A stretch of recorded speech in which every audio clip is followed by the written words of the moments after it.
I don't get many firsts anymore with the amount of mentoring and my age. I most of the time have seen things and experienced things such that there's rarely something that's new that happens that I haven't seen before. But that happened on a recent call. And what it was I had a mentee say to me, "What do you do if you lie?" And I was like, wow, that's an odd question. And I've never been asked that question before. So I said, well, why do you ask that? And he said, well, because I've lied a lot in the past. And can I be absolved from that? Now, that was also an interesting question because essentially what he was looking for was a way that he could erase that. And I said, I'm not a big fan of being absolved from things you've done. That's all part of the process. And if you think there's an easy fix to it, you probably don't understand the consequences of what you did. And so I don't know how you get absolved from it. And in my world, you don't. Because when someone tells me they've lied, I will look at them differently than before knowing that. But what you can do is change that behavior going forward. And most of the time, people don't lie for absolute deception. They lie because they're uncomfortable, they're embarrassed, they don't know what to say. Oftentimes, it's a close cousin to lying, but they're silent. Well, I'm sure that you've got the funds to be able to make this happen. And they don't comment about that, or they comment in a way that's not yes or no. They might say something like, trying to be cute, well, yeah, I understand funds are important.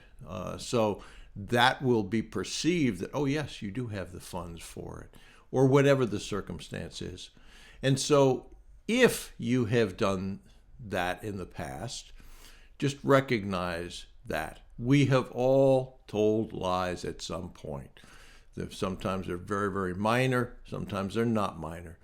But one of the things that's super important in this business acquisition business is you will trade on your word. You will trade on your reputation.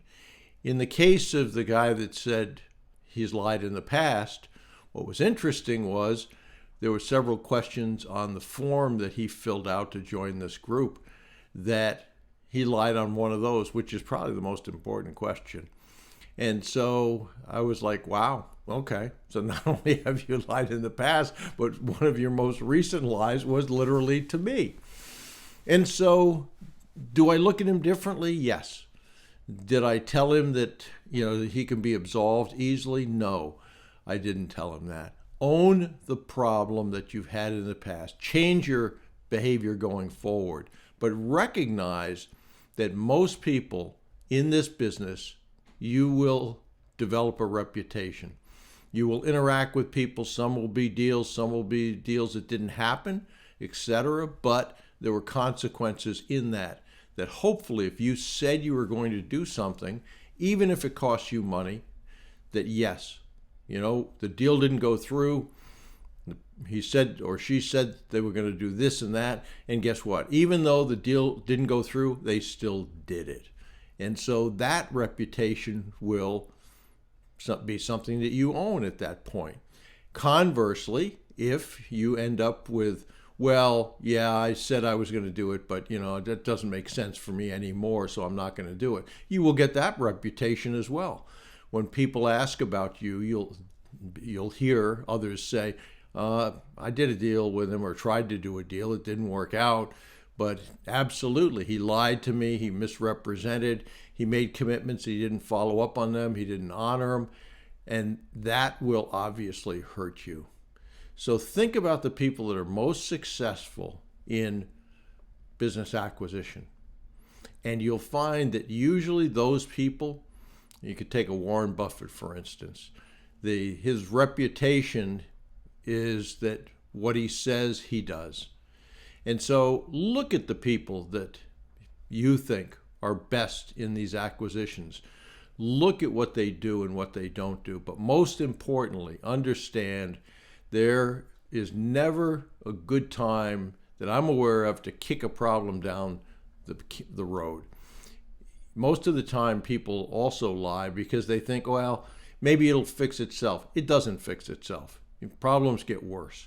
So understand those will be uncomfortable at times. But to say to somebody, you know what, I'm going to give you the answer that you deserve, and no, that is a problem for me, or no, I can't do that, or how do you expect me to do that because I don't see a way that I can do that. As opposed to saying, yes, I'll do that, and then in your heart of hearts, you know you're not going to. So I hope that's helpful. For the person that said he lied, I hope that he changes his behavior going forward and honors that and learns from that lesson. Whether you're absolved, that's for somebody else to decide. Whether you can learn from it and change your behavior, you can certainly end up doing that yourself. And one of the things that frequently happens is people are afraid of the objections they're going to hear. So go over to brucewhipple.com. It's free, a free course I created of the 10 most common objections I hear and how I would suggest they're answered. And that will, in and of itself, eliminate some of the things that you might have a tendency to be silent on or not address directly there. So I hope that helps as well. If you don't know the steps, go over to the Acquisition Advantage Bootcamp and grab that. It says 2025, which is accurate. I'm in the process of buttoning up to 2026. If you get the 2025 now, you will get the upgrade as part of that. So when it's released. So no need to worry about that. Most of what was in 2025 is in fact applicable, but there are some things that have changed in 2026, and hence the reason for the update. So I hope that helps. I hope you tell the truth, and I hope that is the reputation you've earned.